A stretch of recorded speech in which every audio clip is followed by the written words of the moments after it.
The following podcast is non-profit and is based on the IGCSE history curriculum.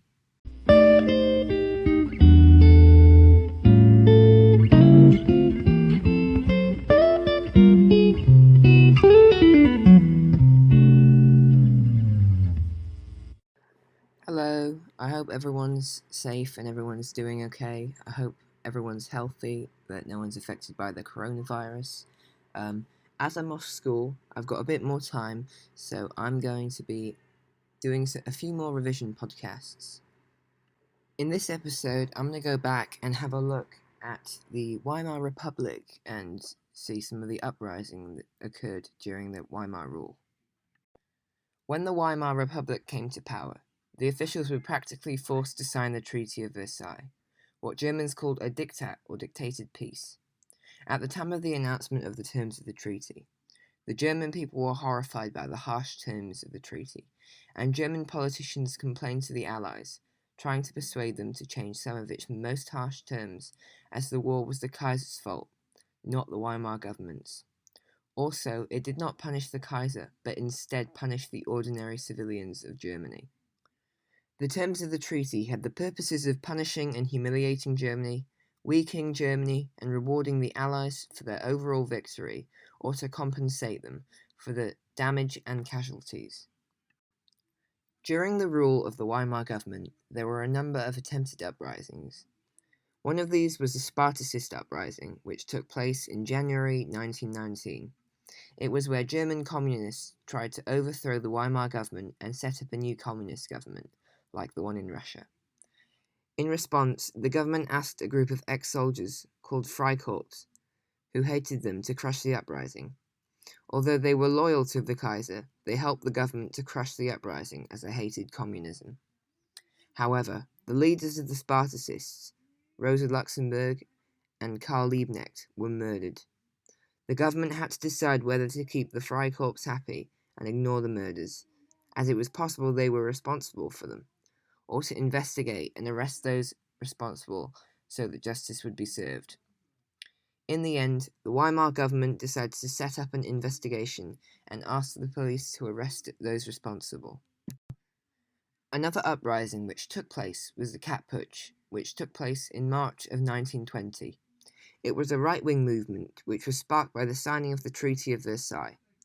They blamed the Weimar government, who were Social Democrats, for signing the treaty and believed that they had betrayed the Kaiser and the army. As the Freikorps, who hated the Weimar government, were becoming a very powerful force in Germany, the Allies called on President Hebert to break them up.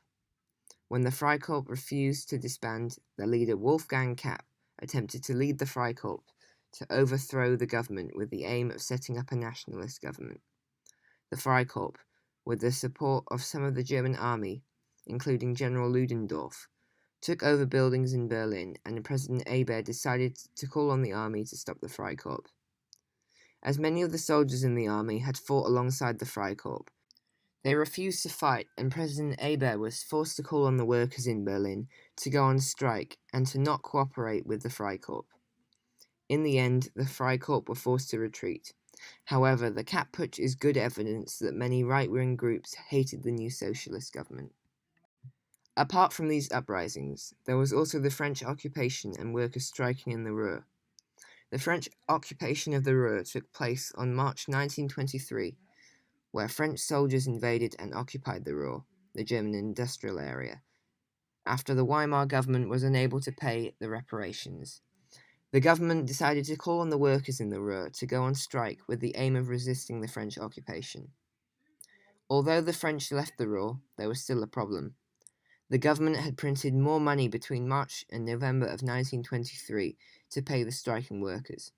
This led to hyperinflation, where the currency becomes almost worthless, and many people lost their savings and the price of goods increased. To solve the problems of hyperinflation, the Weimar government asked the USA to loan money, which they could use to pay the reparations and also to invest in the German economy. They also decided to scrap the old currency and introduce a new one, which was called the Mark. They then knocked off the noughts and strictly limited the amount of the new currency that could be printed out before a new one was introduced. I hope this episode has been of some help, despite some of the pronunciation issues. I'll try to upload a few more podcasts, but in the meantime, you can see a lot more revision material on my website, which I will add the link to in the description of this episode. Thank you for listening. Bye for now. This is the end of the podcast. Thank you for listening.